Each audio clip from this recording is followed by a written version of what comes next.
தமிழ்நாடு முழுக்க இருக்கிற ஒவ்வொரு மாணவ மாணவிகளும் அவங்கவுங்க பேரண்ட்ஸ் கிட்ட போய் அப்பா அம்மா இனிமே காசு வாங்கிட்டு ஓட்டு போடாதீங்கன்னு சொல்லி பாருங்களேன். சும்மா ட்ரை பண்ணி பாருங்க. ட்ரை தானே இது. நீங்க இப்ப சொன்னீங்கன்னா அது கண்டிப்பா நடக்குங்க. எனக்கு அந்த நம்பிக்கை இருக்கு.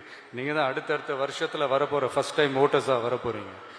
ஸோ இதை நான் ஏன் இதை கனெக்ட் பண்ணி சொல்றேன்னா, இது எப்போ நடக்குதோ அப்போதான் உங்களுடைய அந்த கல்வி முறையே வந்து ஒரு ஒரு முழுமை அடைஞ்சதா நம்ம எடுத்துக்கலாங்க.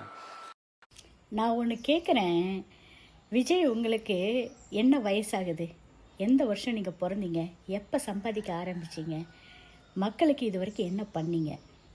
அரசியல் கட்சி ஆரம்பித்து தான் மக்களுக்கு ஏதாவது பண்ணணும் அப்படின்னு இருக்கா? எவ்வளவு என்ஜிஓக்கள், எவ்வளோ பேர் குறைஞ்ச வருமானம் இருக்கிறவங்க எல்லாமே வெளியே தெரியாமல் அவ்வளோ உதவிகள் செஞ்சிட்ருக்குறாங்க. நீங்கள் என்ன பண்ணீங்க? நல்லா படித்து நல்லா படிப்பு கொடுத்தது திராவிட முன்னேற்ற கழகம், சரியா? அதை வச்சு அம்பேத்கர், பெரியார், கருணாநிதி, அண்ணா அவர்களெல்லாம் உருவாக்கி வச்ச அந்த சிஸ்டத்தில் எல்லோரும் படித்து வந்த பிறகு அவங்க வாங்கின மார்க்கை வச்சு அவங்கள கூப்பிட்டு வச்சு நீ ஒரு பாடம் எடுத்தேன், அரசியல் பாடம். அப்பயும் நீ என்ன பண்ண?